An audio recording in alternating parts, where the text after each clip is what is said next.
નમસ્કાર, ગુજરાત 7 ન્યૂઝમાં આપનું સ્વાગત છે। રાજ્યના કેબિનેટ કૃષિ મંત્રી ભાવનગર જિલ્લાના મહુવા તાલુકા સેવા સદન ખાતે પહોંચ્યા હતા।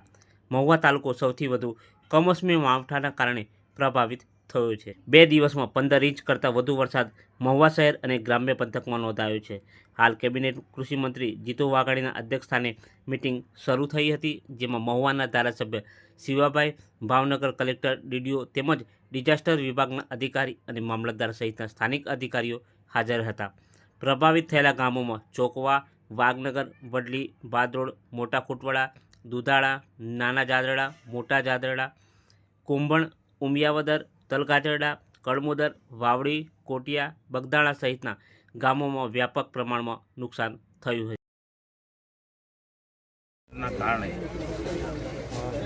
ખેતરમાં લણવાના ટાઈમ સમયે ઉપજ લેવાના ટાઈમ સમયે મુશ્કેલી કુદરતે થપાટ મારી છે। ત્યારબાદ ભૂપેન્દ્રભાઈએ સંવેદનાથી ગઈકાલે જ અમને બધાને મંત્રીશ્રીઓને બોલાવી જિલ્લાઓમાં જવાની સૂચના આદેશ રાત્રે જ બધા અમે અલગ અલગ જિલ્લાઓમાં પહોંચીને સવારથી ખાસ કરીને સૌરાષ્ટ્ર, દક્ષિણ ગુજરાત એની અસર વધારે છે ત્યારે જિલ્લામાં મોકલ્યા છે। તમામ જિલ્લાઓમાં તો રિપોર્ટ એ રિયલ ટાઈમ મોનિટરિંગ અને તમામ તંત્ર સાથે ધારાસભ્ય સાથે સંપર્કમાં રહીને કરી રહ્યા છે। તાગ મેળવીને ખેડૂતોને મળીને ખેતરમાં જઈને એની પરિસ્થિતિ જ હોય છે, એમની મુશ્કેલી જ હોય છે।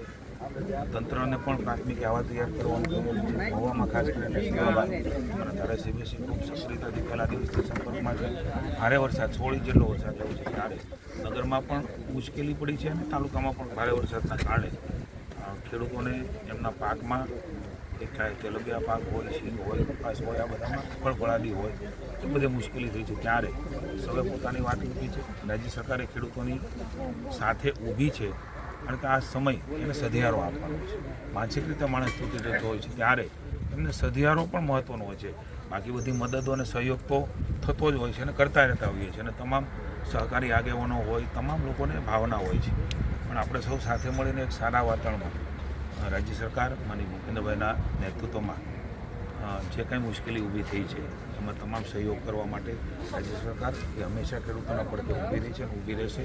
પણ સૌ સાથે મળીને એમને માનસિક સ્થિતિમાંથી બહાર કાઢવાનો પણ સકારાત્મક રીતે, પોઝિટિવ રીતે મારી વિનંતી છે કે સૌ સાથે મળીને એક એવું વાતાવરણ બનાવીએ કે એમને સારા વાતાવરણની અંદર આ દુઃખ ભૂલાય અને એમની મુશ્કેલીમાં જે કાંઈ થઈ શકે એ આપણે સૌ સાથે મળીને એને સહયોગી કરીએ। તત્કાલ કાંઈ અત્યારે જાહેર તમામ રિપોર્ટો આવે, એમની વ્યવસ્થાઓ સરકારની બને, પણ અમે એટલું ચોક્કસ કહીએ કે ખેડૂતોની સાથે સરકાર રહી છે।